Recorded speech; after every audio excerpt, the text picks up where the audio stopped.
Bismillahirrahmanirrahim. Anda berlanjut, diterangkan oleh Allah, hei, tugas suami saat mulai pertama kali menikah, maka tugas yang pertama siapkan untuk mencari nafkah. Bagaimana caranya ya Allah? Diturunkan oleh Allah. Satu, jangan takut kehilangan rezeki. Jangan pernah mencuri, jangan pernah ngambil punya orang, karena punya kamu akan saya berikan sempurna. Kamu ngambil punya orang, maka kamu akan menyulitkan diri sendiri. Itu akan dikembalikan pada yang berhak. Ya, turun Quran surah ke-51 ayat 22. Dirinci, begini cara nyarinya. Quran surah kedua ayat 168. Kalau Anda ingin cepat baru bergerak, rizkinya sudah dapat. Quran surah kedua ayat 172. Ada yang dahsyat, dia belum keluar, rizkinya yang mendatangi dia. Jadi nanti di Al-Quran ada 8 jenis rizki. Di antara yang paling hebat, ada yang belum Anda datang, rizkinya sudah menjemput. Ada orang mendatangi rizki, ada rizki mendatangi dia.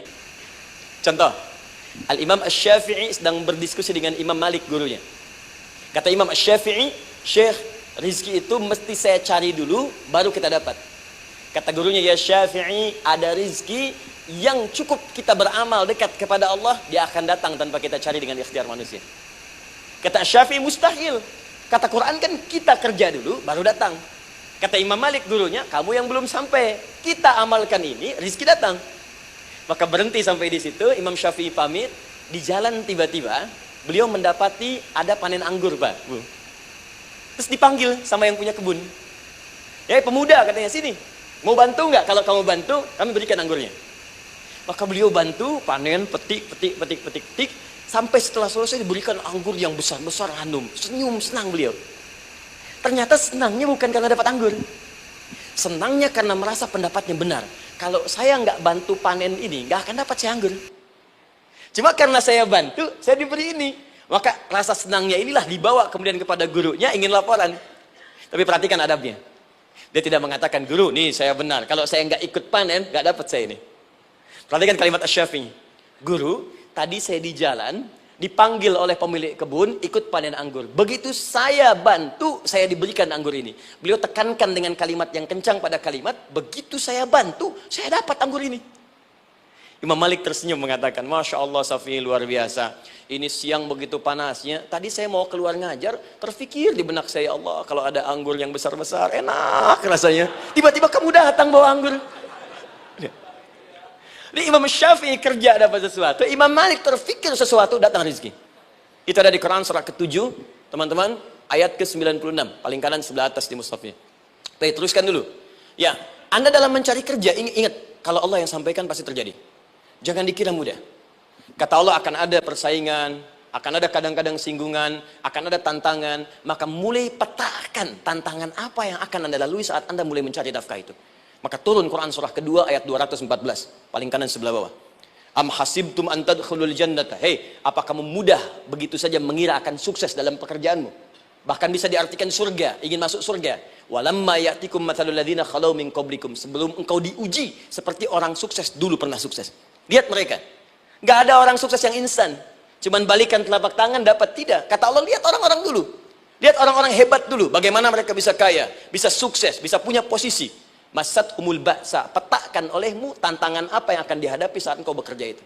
Satu, kata Allah, ba'sun, ada yang ringan. Ya, ba's. Ba'sa, jama' dari kata ba'sun. Dua, dara'. Ini sudah menengah, jama' dari kata durun. Tiga, zilzal. Ini yang paling tinggi puncaknya. Jadi kalau Anda sudah mendapatkan ini, yakinlah, berarti Anda akan mendapatkan posisi yang tinggi. Karena mustahil orang besar diuji dengan ujian yang kecil. Zilzal, ini bagian ketiga. Ba'sa, ba'sun, mulai. Kira-kira tantangan-tantangan ringan apa saja yang akan Anda hadapi? Ya, kalau saya contohkan misalnya dengan contoh yang lain singkat, Anda mau ke masjid, ingin konsisten, mulai hijrah, ingin dekat dengan Allah, tiba-tiba yang tadinya nggak mau ke masjid, mulai ke masjid, diuji dengan hujan. Yang kecil, rintik-rintik, shower. Begitu hujan, orang Arab mengatakan kalau hujannya bisa lewat tanpa payung pun, orang Arab mengatakan la ba'sa. La ba'sa ini ringan. Orang kita sambungin, labas. Dari bahasa Arab lewat. Nah, jadi kalau Anda mau berangkat nih, siap bekerja, siap hadapi tantangan. Kalau mau lewat hujan kecil, berarti itu tantangan kecil kita lewati. Macet, petakan. Cari jalan yang kemudian sempurna, jalan yang kosong. Buka Google-nya, buka Waze-nya, buka map-nya. Cari. Kalau pada yang kecil aja belum kita lewati, bagaimana mendapatkan yang besar? Anda mau ke masjid, dikasih hujan kecil. Mau berangkat gak jadi. Papa, kenapa gak jadi? Hujan mah, kan ada payung. Takut riak, takut riak. Tuh. Setelah itu darwa. Maaf, tantangan fisik. Kadang-kadang mulai ke fisik. Mulai mengganggu, ya. Maaf, dirincikan kemudian oleh Al-Quran. Turun Quran surah ke-21, ayat 87 sampai 88, kisah Nabi Yunus alaihissalam. Yunus beraktivitas, bekerja, bukan berarti nggak ada tantangan. Kadang-kadang dibawa, kadang-kadang diusir, kadang-kadang Anda dapat misalnya proyek, kadang-kadang sudah mulai masukkan tender, tiba-tiba gagal, diserobot orang, kadang-kadang orang yang dapat, Anda yang ngajukan, itu biasa. Kata Allah itu biasa, bukan cuma Anda, yang lain pun ada. Bukankah Allah ajarkan kisah Sayyidah Hajar alaihissalam dengan Ismail? Bukankah bolak-balik naik Safa Marwah? Kadang di atas, kadang di bawah, kadang lihat peluang sampai Marwah ternyata bukan air. Terkadang Anda yang bekerja, tim yang lain yang mendapatkan karena kerja keras Anda bisa jadi terjadi.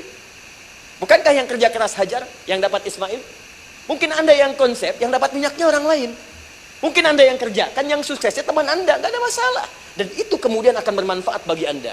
Tidak mungkin setiap keringat yang keluar dari diri kita mustahil kecuali akan melahirkan manfaat yang kembali pada diri kita. Tantangan. Tapi yang paling dahsyat ini yang nggak ditemukan di sebagian referensi yang kita baca. Ketika Allah menjelaskan semua tahapan-tahapan tantangan ini sampai ke puncaknya zilzal. Zilzal itu kalau bahasa sekarang gempa. Ada ujian yang menggoncang hati kita. Ketika Anda kerjakan, ya Allah, tantangannya dahsyat. Kenapa mesti saya, ya Allah? Kau nggak selesai-selesai, ya Allah. Itu wajar, teman-teman. Itu biasa.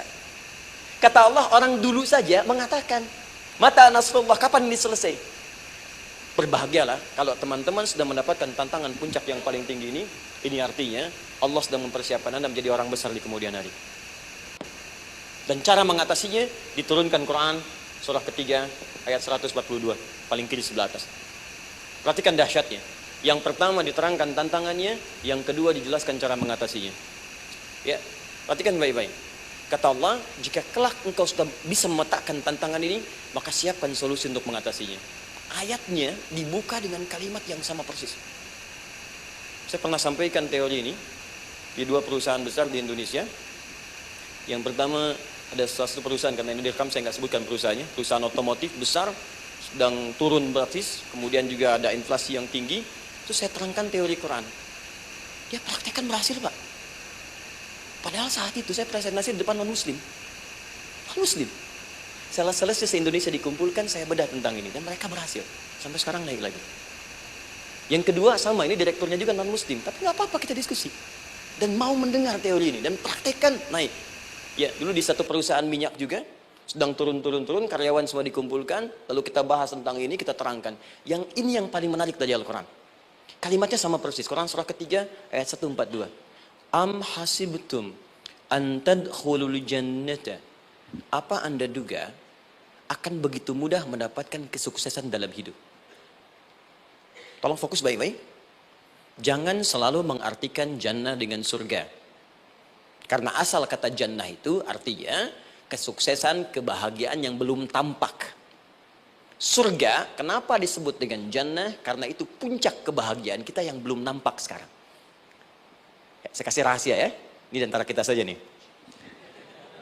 Kalau ada kata jim dengan nun di depannya, itu pasti tidak nampak. Tersembunyi. Apapun tambahannya. Ya, misal, jin kenapa disebut dengan jin? Karena memang ketika diciptakan, dia tidak tampak. Tersembunyi. Lawannya ins, karena itu kita disebut ins, karena saat lahir kita tampak. 18 kali disebutkan dalam Al-Quran. Ya ma'syaral jinni wal ins, wa ma khalaqtul jinna wal ins. Jadi jin disebut jin karena memang fitrahnya tersembunyi, gak nampak. Jadi kalau ada jin melakukan penampakan, itu jin sedang kena masalah. Sedang keluar dari fitrah. Sama dengan manusia, harusnya tampak. Jadi kalau ada manusia yang senang sembunyi-sembunyi, dia sama dengan, bukan saya yang bilang, sedang punya masalah. Ke kantor, sembunyi-sembunyi. Hati-hati Pak Alfian tuh. Biasa ada pintu depan, masuk pintu belakang. Suami di rumah, buka WA, sembunyi-sembunyi. Bu, hati-hati tuh. Pulang lewat pintu belakang. Berarti sedang punya persoalan dalam hidup. Setiap ada jim dengan nun, pasti tersembunyi. Ibu punya janin, rahim, dalam rahim ada janin. Kenapa disebut dengan janin? Jim, nun, ya, nun. Karena sosok itu belum nampak dalam pandangan kita. Nanti kalau sudah lahir, baru tampak. Jannah, kenapa disebut jannah? Karena belum tampak dalam pandangan kita. Nanti kelihatan. Karena itu dalam Al-Quran, kata jannah itu tidak dikhususkan dengan surga. Tidak dikhususkan dengan surga. Kadang-kadang menunjuk aspek kesuksesan yang belum tampak. Anda mau ngebor minyak, minyaknya belum tampak. Belum kelihatan. Anda mau kerja, ya hasilnya kan belum tampak. Baru ikhtiar sekarang. Karena itu orang Arab disebut kaya, kalau mereka mendapatkan kebun yang tak tampak sebelumnya. Kebun anggur, bukan kurma, kalau kurma banyak. Kebun anggur, ada apel, ada jeruk, sampingnya ada sungai-sungai, disebut dengan jannah. Ya, kalau punya unta, nggak kaya di Arab, biasa. Karena yang kelihatan padang pasir, unta, hitam, merah, biasa. Tapi kalau sudah punya kebun anggur, yang sulit di padang pasir ada kebun, itu baru disebut kaya. Karena itu orang Arab kadang mengartikan jannah dengan aspek kesuksesan yang belum tampak. Diartikan dengan kebun anggur, kebun apel, dan macam-macamnya. Perhatikan, am hasibtum an tadkhulul jannah. Apa Anda duga ingin sukses itu begitu mudah? Sukses jadi tidak. Walamma ya'lamillahu alladhina jahadu minkum wa ya'lamas sabirin. Perhatikan baik-baik. Sebelum Allah memastikan pada diri Anda terdapat dua hal yang paling utama untuk mengatasi tantangan tadi. Satu, jahadu. Kesungguhan. Serius. Jadi kalau mau sukses, mesti serius. Kerja serius. Cintai pekerjaan Anda. Ya, belajar anak-anak serius. Pastikan belajar dengan serius. Jangan cuma anak-anak duduk paling belakang, nggak pernah nanya, kadang ngantuk, pulang. Ujian, besoknya mau ujian, baru belajar. Ya, sistem SKS, sistem kebut. Ya, kadang-kadang sejam, Bu, Pak. Saya pernah ada orang di luar ngadu waktu di Libya, Ustadz, gimana ini orang Indonesia? Kenapa? Saya belajar 3 bulan. Besok mau ujian. Teman antum orang Indonesia pinjam catatan saya baru semalam. Dia dapat 8, saya 7,5. Saya bilang, Anda belum tahu sistem SKS itu. Baik, ya. Tapi itu bukan solusi. Begitu ujian selesai, ilmu lupa. Itu poinnya.